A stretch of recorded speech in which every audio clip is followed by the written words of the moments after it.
এবারের বাজেটে মূল্যস্ফীতি নিয়ন্ত্রণের পাশাপাশি বিনিয়োগ বাড়িয়ে কর্মসংস্থান সৃষ্টি করাই প্রধান লক্ষ্য হওয়া উচিত বলে মনে করেন সেন্টার ফর পলিসি ডায়ালগ সিপিডির নির্বাহী পরিচালক ডক্টর ফাহমিদা খাতুন।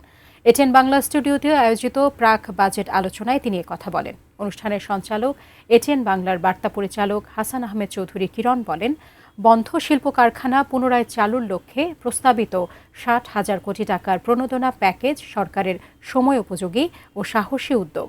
শেখর আজাদের রিপোর্ট। সংকট উত্তরণের বাজেট উচ্চ মূল্যস্ফীতি, বিনিয়োগের ধীরগতি ও কর্মসংস্থানের সীমাবদ্ধতার মতো নানা চ্যালেঞ্জের মধ্যেই নতুন অর্থবছরের বাজেট ঘোষণা করতে যাচ্ছে সরকার। এমন প্রেক্ষাপটে এটিএন বাংলার আয়োজনে অনুষ্ঠিত হয় সংকট উত্তরণের বাজেট শীর্ষক প্রাক বাজেট আলোচনা। ব্যক্তি খাতের প্রবৃদ্ধি যদি না হয় তাহলে কর্মসংস্থান হবে কি করে? আলোচনায় সেন্টার ফর পলিসি ডায়ালগ সিপিডির নির্বাহী পরিচালক ডক্টর ফাহমিদা খাতুন বলেন, অর্থনীতির প্রধান সূচকগুলো নিম্নমুখী হওয়ায় বিনিয়োগকারীদের আস্থা পুনরুদ্ধার, সময়মতো অর্থ বরাদ্দ এবং কার্যকর নজরদারির মাধ্যমে সরকারি কর্মসূচি বাস্তবায়নে গুরুত্ব দিতে হবে। উচ্চ মূল্যস্ফীতির সময়ে এই বাজেটটা হতে হবে যে এটাকে স্বস্তি দেওয়ার বাজেট, এবং সেজন্য ওই সামাজিক নিরাপত্তা বেষ্টনীতে আরও বেশি বরাদ্দ রাখতে হবে। সরকারের যে একটা সিগনেচার প্রকল্প ফ্যামিলি কার্ড, এটা তো একটা ভালো পদক্ষেপ, এবং অন্যান্য যে সামাজিক নিরাপত্তা বেষ্টনী কর্মসূচি রয়েছে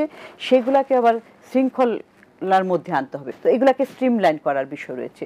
তো যেই টাকাটাই খরচ হবে, ব্যয়টা খুব সাশ্রয়ীভাবে এবং দক্ষতার সাথে করতে হবে। এ সময় অনুষ্ঠানের সঞ্চালক ও ডিবেট ফর ডেমোক্রেসির চেয়ারম্যান হাসান আহমেদ চৌধুরী কিরণ বলেন, বর্তমান অর্থনৈতিক সংকট মোকাবেলায় জনকল্যাণ, কর্মসংস্থান ও বিনিয়োগ বান্ধব নীতিকে অগ্রাধিকার দিয়ে টেকসই প্রবৃদ্ধির পথে এগিয়ে যেতে হবে। বিগত অন্তর্বর্তীকালীন সরকার এবং তার আগেও আমরা দেখেছি যে অনেকগুলি কলকারখানা বন্ধ হয়ে গিয়েছিল, এবং সেখানে দেখা গেছে অনেক ব্যবসায়ীরা এখন হয়তো দেশেও নাই, অনেকে হয়তো বা নানাভাবে নানা মামলা মোকদ্দমার মধ্যে আছে। সে অবস্থার প্রেক্ষাপটে সরকার একটা সাহসী উদ্যোগ নিচ্ছে বলে আমার কাছে মনে হচ্ছে, এবং সময়োপযোগী উদ্যোগ। সেটি হচ্ছে যে ৬০,০০০ কোটি টাকার একটা প্রণোদনা প্যাকেজ সরকার নিয়ে আসছে বাংলাদেশ ব্যাংকের পক্ষ থেকে।